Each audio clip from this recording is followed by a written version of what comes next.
மகர ராசி அன்பு சொந்தங்கள் அனைவருக்கும் வணக்கங்க. மகர ராசிக்காரங்க இந்த 2026 புதிய மாற்றம் ஏற்படும் அப்படின்னு எதிர்பார்த்து காத்திருக்கும் மகர ராசி நேயர்கள் அனைவருக்கும் என் அன்பான வணக்கங்க. மகர ராசிக்காரங்க வாழ்க்கையில் சொல்ல முடியாத கஷ்டங்களும் துன்பங்களும் தான் அதிகமாகவே இருக்குது. இந்த மகர ராசிக்காரங்க எந்த இடத்துக்கு போனாலும் தேவையில்லாத பிரச்சனைகளையும் சிக்கல்களிலையும் போய் மாட்டிக்கிறீங்க. எதுவுமே புரியாமல் நம்மளினுடைய வாழ்க்கையில் மட்டும் ஏன் இத்தனை பிரச்சனையும் சிக்கலும் வந்துட்டே இருக்கு, தேவையில்லாமல் குழப்பத்தில் போய் மாட்டிக்கிறோமே, நமக்கு மட்டும் ஏன் அந்த நிலைமை அப்படின்னு தான் நிறைய நபர்கள் புலம்பக்கூடிய நபர்களாகவே இருக்கீங்க. 2025 கம்பேர் பண்ணும்போது இந்த 2026 எல்லா ராசிகளுக்குமே ஒரு நல்ல மாற்றத்தை கொண்டு வரக்கூடிய ஒரு வருஷமாகவே அமைஞ்சிருக்குங்க. மகர ராசிக்காரங்க பணம் சம்பாதிக்கிறோம் அப்படிங்கிற ஒரு தன்னம்பிக்கை அப்படிங்கிறது வரக்கூடிய நாட்களில் உங்களுக்கு கூடுதலாகவே ஏற்பட போகுது. கடந்த ஒரு 5-6 வருஷமாகவே பார்த்தீங்கன்னா இந்த 7 சனி மூலமாக நிறைய கஷ்டங்களையும் துன்பங்களையும் மட்டுமே அதிகப்படியாக சந்திச்சுட்டு இருந்திருப்பீங்க. இருந்தாலும் கூட இனி வரக்கூடிய நாட்களை பொறுத்த வரைக்கும் உங்களுக்கு ஒரு மிகப்பெரிய ராஜயோகம் வருஷமாகவே இப்போ இந்த 2026 அமைய போகுது. இத்தனை நாளாக பார்த்தீங்கன்னா உங்கள் ராசியில் குரு பகவான் 2ஆம் இடத்துல இருந்ததுனால தான் பொருளாதாரத்தில் உங்களுக்கு எந்த ஒரு முன்னேற்றத்தையுமே அடைஞ்சிருக்க மாட்டீங்க. நீங்கள் என்ன தான் சம்பாரித்து சேவிங்ஸ் பண்ணாலும் கையில் காசு அப்படிங்கிறதே இருந்திருக்காது. இதுக்கு காரணம் பார்த்தீங்கன்னா சனி பகவான் தான். அதிகப்படியான கஷ்டத்தை உங்களுக்கு அந்த டைமில் கொடுத்துட்டு போகிறாரு. சனி பகவானை பொறுத்த வரைக்கும் நீங்கள் செஞ்ச கர்மாவிற்கேற்ற தண்டனையை தான் முதல்ல கொடுப்பாரு. அதுக்கப்புறம் தான் உங்கள் வாழ்க்கையில் நல்ல ஒரு முன்னேற்றத்திற்கு அவரே பார்த்தீங்கன்னா வழிவகை செய்வார். இப்போ குரு பகவான் 5ஆம் இடத்துல இருந்து 3ஆம் இடத்துக்கு போகிறதுனால பொருளாதார முன்னேற்றம் அப்படிங்கிறது கண்டிப்பாகவே உங்களுக்கு கூடுதலாகவே ஏற்பட போகுது. தன்னோட கஷ்டத்தையும் கண்ணீரையும் கடுகளவு கூட மற்றவங்களுக்கு தெரியாமல் பார்த்துக்கக்கூடியவங்க. இதனாலேயே எல்லாருமே மகர ராசிக்காரங்களா இவங்களுக்கு என்னப்பா நல்லா இருக்காங்க, இவனுக்கு என்ன குறைச்சல் அப்படின்னு தான் நினச்சிட்டு இருப்பாங்க. ஆனால் உங்கள் மனசுக்குள்ளே இருக்கிற வேதனைகள் உங்களுக்கு மட்டும்தான் தெரியும். கஷ்ட காலத்தில் உங்களை திரும்பி பார்க்க கூட ஆள் கிடையாது. ஏதோ தட்டு மாதிரி எந்திரிச்சு நிற்கிறப்போ உங்களை குறை சொல்கிறதுக்குன்னே நிறைய பேர் உங்களை தேடி வருவாங்க. உங்கள் சொந்தக்காரங்க நண்பர்களுக்கு ஒரு தேவை இருக்குதுன்னா மட்டும்தான் உங்ககிட்ட வருவாங்க. அந்த தேவை முடிஞ்ச உடனே உங்களை தூக்கி போட்டுருவாங்க. மறுபடியும் உங்ககிட்ட உதவின்னு கேட்பாங்க. அவங்க உங்களுக்கு முன்னாடி பண்ண துரோகத்தை எல்லாமே மறந்துட்டு மறுபடியும் அவங்களுக்கு உதவி செஞ்சு ஏமாறக்கூடியவங்க தான் நீங்கள். நல்லது கெட்டதை முழுசாக தெரிஞ்சவங்க. சனி பகவானை ராசி அதிபதியாக கொண்டவங்க. எல்லா இடத்துலையும் நேர்மையும் உண்மையையும் மட்டுமே நம்பக்கூடியவங்க. உங்களுக்கு சொந்தமோ பந்தமோ அது தப்புனா தப்பு தான், வெட்டு 1 துண்டு 2ன்னு பேசக்கூடியவங்க. உண்மை நியாயத்திற்கு மட்டுமே என்னைக்குமே கை கொடுப்பீங்க. உண்மைக்கு புறம்பா எந்த ஒரு விஷயத்தையும் செய்ய மாட்டீங்க. இதனால தான் உங்களுக்கு நிறைய கஷ்டங்களும் துன்பங்களும் அதிகமாகவே ஏற்பட்டுட்டு இருக்கு. கடந்த காலகட்டங்களில் நீங்கள் தங்களினுடைய வாழ்க்கையில் நல்லது நடக்க போகுது அப்படின்னு நினச்சிட்டு இருந்திருப்பீங்க. ஆனால் உங்களுக்கு அந்த டைமில் ஒரு மிகப்பெரிய ஏமாற்றம் தான். இந்த 7 சனி மூலமாக நிறைய கஷ்டங்களும் துன்பங்களும் இழப்புகளையும் மட்டுமே அதிகமாக சந்திச்சிருப்பீங்க. சொந்த பந்தத்தை இழந்தீங்க, சொத்துக்களை இழந்தீங்க, தங்களுக்கு நெருக்கமாக இருக்கக்கூடிய உறவுகளையுமே இழந்தீங்க. கடைசியாக நான் மட்டும்தான் எல்லாத்தையும் இழந்துட்டு நிற்கிறதா இருக்குது, எனக்கு உயிர் வாழவே பிடிக்கலன்னு சொல்லிட்டு இருக்கீங்க. தயவு செஞ்சு என்னை உன் கூடையே கூட்டிகிட்டு போயிரு சாமி. நான் இவ்வளவு கஷ்டப்பட்டதுக்கப்புறம் எனக்கு வாழ்க்கையில் வாழணுங்கிற எண்ணம் சுத்தமாகவே போயிருச்சு. உங்கள் மனசில் துன்பமும் கஷ்டமும் தான் அதிகமாக இருக்குது. நீங்கள் செய்யக்கூடிய ஒரு விஷயத்தையும் தடுக்கிறதுக்கும் அவமானப்படுத்துறதுக்கும் இங்கே நிறைய நபர்கள் முயற்சி பண்ணிகிட்ருக்காங்க. இது எல்லாம் தெரிஞ்சுமே கூட நீங்கள் என்னமோ பண்ணிக்கங்க அப்படின்னு உங்களோட வேலையில் மட்டும் குறிக்கோளாக இருக்கவங்க தான். எனக்கு மட்டும் ஏன் இவ்வளவு கஷ்டம் வருது, நான் நான் யாருக்கும் எந்த கெடுதலையோ கஷ்டத்தையோ துன்பத்தையோ கொடுத்ததில்லை, எனக்கு மட்டும் இந்த மாதிரி எல்லாமே நடக்குது அப்படின்னு பெரும்பாலான நபர்கள் சொல்லிட்டு இருக்கீங்க.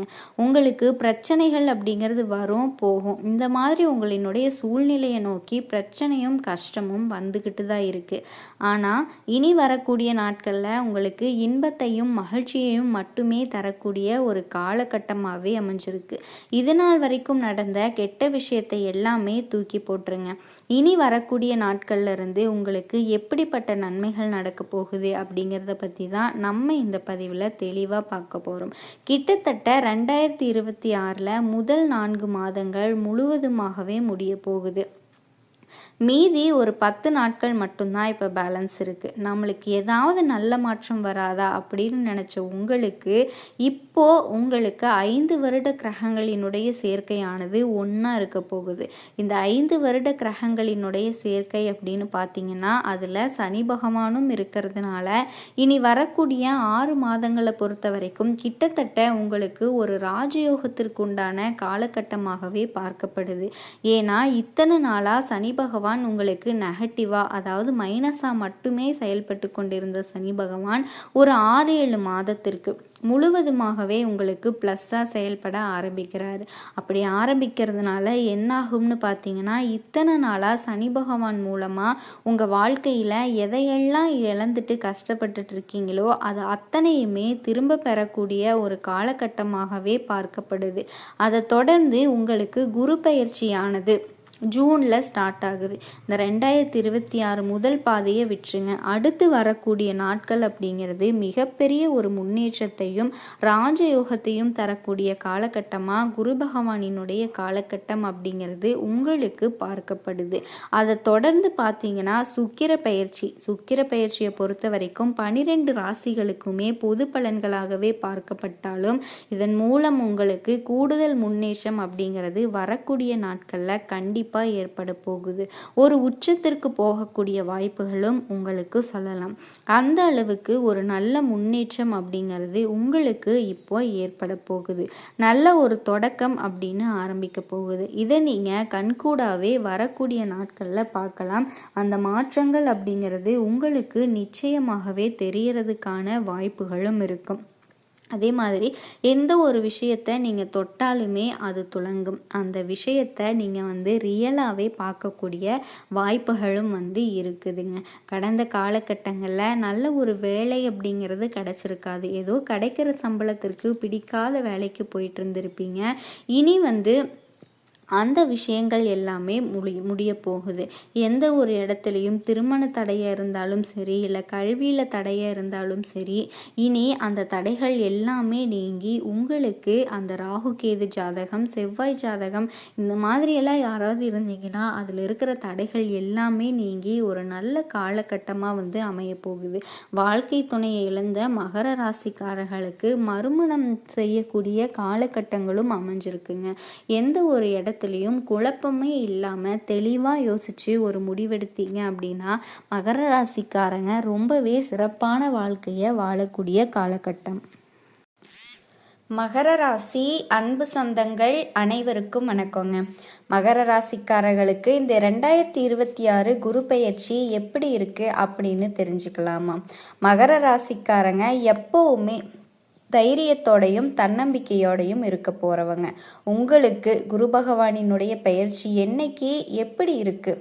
இதுவரைக்கும் நடந்த குரு பகவானினுடைய பயிற்சி வருஷத்துக்கு ஒரு முறை குரு பகவான் பயிற்சியானாலும் இந்த 2026 வருஷத்தில் வரக்கூடிய குரு பகவானினுடைய பெயர்ச்சி அப்படிங்கிறது உச்ச குரு அப்படின்னு சொல்லலாம். குரு பகவான் 12 ஆண்டுகளுக்கு ஒரு முறை தன்னோட உச்ச வீட்டுக்கு வர்றாரு. அதில் கடகம் அவரோட உச்ச வீடு. அந்த இடத்துக்கு குரு பகவான் உட்கார்றது மிக மிக மகர ராசிக்காரர்களுக்கு நன்மையான விஷயம். அதுலேயும் 7.5 சனியை 7.5 வருஷமாக சந்தித்த மகர ராசிக்காரர்கள் 7.5 சனி நிறைவான இந்த நேரத்தில் ஒரு உச்ச குருவினுடைய பார்வை அவங்க ராசி மேலே, அவங்களினுடைய மனசு மேலே, அவங்களினுடைய உடல் மேலே அவங்களுக்கு படுறது, குருவினுடைய பார்வை கிடைக்குது அப்படிங்கிறதே பெரிய யோகமான அதிர்ஷ்டமான ஒரு காலம். சரி, என்ன நடக்க போகுது, எப்போ நடக்கிறாரு குரு பகவான் அப்படின்னு கேட்டால் 2026 வருடம் ஜூன் மாதம் 1ஆம் தேதி நள்ளிரவு திருக்கணித பஞ்சாங்கத்தின்படி திங்கட்கிழமை சரியாக உங்களுக்கு வைகாசி 18ஆம் தேதி 1:50 குரு பகவான் மிதுன ராசியிலிருந்து கடக ராசிக்கு பெயர்ச்சியாகிறாரு. அந்த இடம் உச்சகுருவா அவரு உட்கார்ந்துருக்க போறாரு. சரி, உச்சகுருவா இருக்கக்கூடிய ஒரு குரு பகவானால ஒரு வருஷம் ஒரு ராசியில பிரவேசிக்கிறார் அப்படின்னு சொல்றோம். அதில் அக்டோபர் மாதம் 31ஆம் தேதி அப்படியே குரு பகவான் அதிசாரமாக சிம்மத்துக்கு போயிட்டு ஒரு 3 மாதம் அங்கே இருந்துட்டு திரும்ப அப்படியே கடகத்திற்கு வந்துடுறாரு.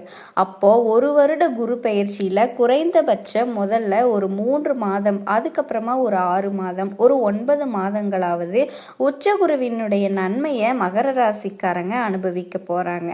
அந்த உச்சகுருவினால் நிறைய யோகமான அதிர்ஷ்ட காலங்களை மகர ராசிக்காரங்க பெற போகிறாங்க. மகர ராசிக்காரர்களுக்கு இந்த குரு பகவானினுடைய பயிற்சி காலகட்டத்தில் குரு பகவான் ராசியை பார்க்குறாரு அப்படிங்கும்போது இவங்க மனசில் நினச்ச காரியங்கள் எல்லாமே இந்த காலகட்டத்தில் நிறைவேறுமா அப்படின்னு கேட்டிங்கன்னா நிச்சயமாக மகர ராசிக்காரங்க என்ன நினச்சிட்டு வாழ்கிறாங்க, 7.5 சனி காலத்தில் தப்புச்சா போதுமையா அப்படிங்கிற மாதிரி தான் வாழ்க்கை இருந்துச்சு. எங்கே பார்த்தாலும் தடைகள், தாமதங்கள். ஏற்கனவே சனி பகவானால் ஒரு முட்டுக்கட்டை போட்டு ஒரு முயற்சியை இன்னும் கொஞ்சம் இன்னும் கொஞ்சம் செய்யின்னு ஒரே செயலில் திரும்ப திரும்ப வச்சு அதுக்கப்புறமா அனுபவத்தை கொடுத்து அதுக்கப்புறமா ஞானத்தை கொடுத்து இது எல்லாத்தையும் படிப்பினையை கொடுக்கக்கூடியவர் யாரு அப்படின்னா நல்லவங்க யாரு கெட்டவங்க யாரு எல்லாத்தையுமே புரிஞ்சு வச்சிருக்கக்கூடிய மகர ராசிக்காரர்களுக்கு இது ஒரு படிப்பினை காலமாக இருந்துச்சு. 7.5 சனி, சொந்த வீடு பார்க்கல, அவ்வளோதான். ஒரு சிரமங்களை சந்திச்சிருந்தாங்க.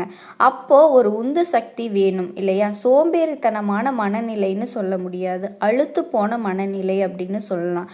பார்க்குறவங்க என்ன சொல்லுவாங்கன்னா அலட்சியமாக இருக்காங்க, மந்தமாக இருக்காங்க, முயற்சி பண்ணாமல் இருக்காங்க, சோம்பேறித்தனமாக இருக்காங்க, உனக்கு என்னப்பா நீ சொல்லிட்டு போயிடுவ, பட்ட வழி எங்களுக்கு தானே தெரியும் அப்படிங்கிற மாதிரி மகர ராசிக்காரங்க எல்லா விதத்திலையுமே முயற்சி செஞ்சு எல்லா பக்கம் ஓடி 4 திசைகளையும் கேட்டு 4 விஷயங்களை தெரிஞ்சு கூட 4 செவுத்த மீறி அவங்களால போக முடியாது.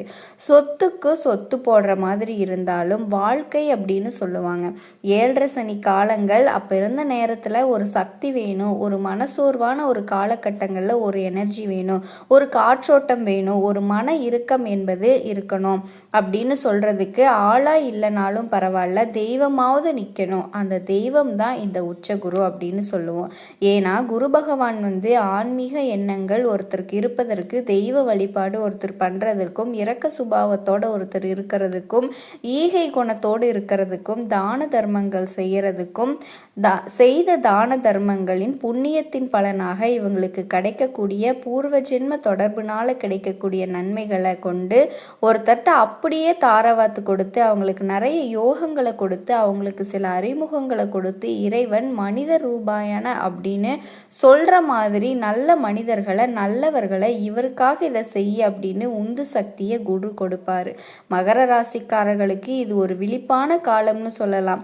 இது வரைக்கும் இவங்க கடக்கிறாங்க அப்படின்னு போனவங்க, இவங்க எங்க இருக்க போறாங்க அப்படின்னு சொன்னவங்கெல்லாம் நேரங்கால தேடி வந்தா எல்லாரும் தேடி வருவாங்கன்னு சொன்ன மாதிரி தேடி போன காலங்கள்லேயே யாருக்கும் உதவாத மகர ராசிக்காரர்களுக்கு காரணம் 7.5 சனி நடக்கும்போது நீங்கள் தேடி வழியவே போனாலும் கூட பார்க்குறவனுக்கு ஏதோ நம்ம இரவல் நல்லதுதான் பண்ணப்போ வந்தேன் அப்படின்னு சொல்கிற மாதிரியே பார்த்துக்கிட்டு இருந்திருப்பாங்க. அப்படிப்பட்ட ஒரு காலங்களை சந்தித்த மகர ராசிக்காரர்கள் இப்போ உச்சகுரு பார்க்கும்போது உங்களை தேடி அப்படியே ஆட்கள் எல்லாம் வரக்கூடிய ஒரு அமைப்பு, ஒரு சப்போர்ட் சிஸ்டம் கிடைக்கக்கூடிய ஒரு அமைப்பு, தெய்வ வழிபாட்டுனால உங்களுக்குள்ள ஒரு உந்து சக்தி கிடைக்கக்கூடிய ஒரு அமைப்பு, உத்வேகம் கிடைக்கக்கூடிய அமைப்பு, மனசுல ஒரு தன்னம்பிக்கை, தைரியம், ஒரு இருள் நீங்குச்சு. சனி பகவானை பிடிச்சிருந்த பீடைகள் எங்களை விட்டு விலகுச்சு. உச்சகுருவினுடைய ஒளியை நாங்கள் கிரகிச்சோம் அப்படிங்கிற மாதிரி நான் மிகைப்படுத்தி சொல்லலை. ஒரு குரு நேராக பார்க்கும்போது சமசப்த பார்வை அப்படின்னு சொல்கிறோம். ராசிக்கு 7ஆம் இடத்துல உட்காந்து குரு ராசியை பார்க்குறாரு.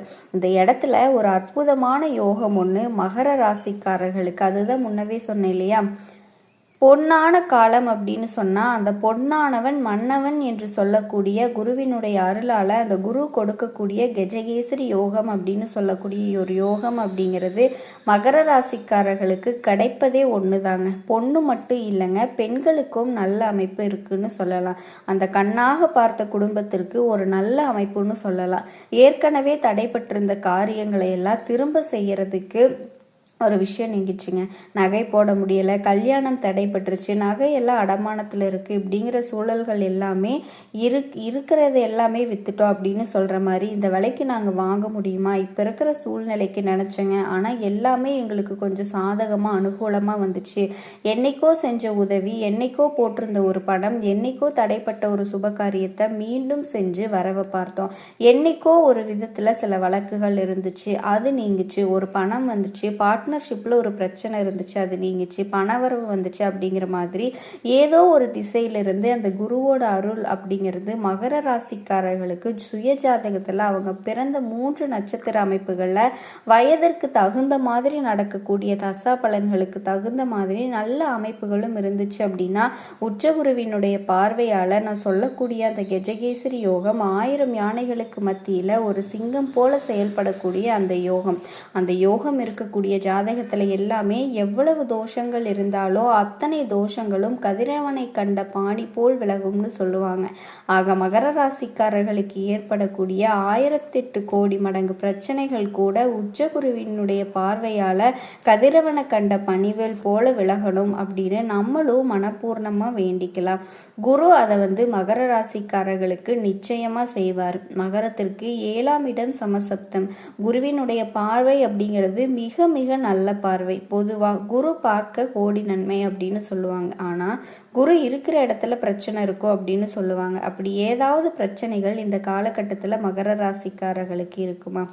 மகர ராசிக்காரர்களை பொறுத்த வரைக்கும் குரு இருக்கிற இடத்துல மட்டும்தான் பிரச்சனை இல்லை, நாங்கள் இருக்கிற எல்லா இடத்துலையும் பிரச்சனையாக தான் இருக்கும் அப்படிங்கிற மாதிரி இருந்தாங்க.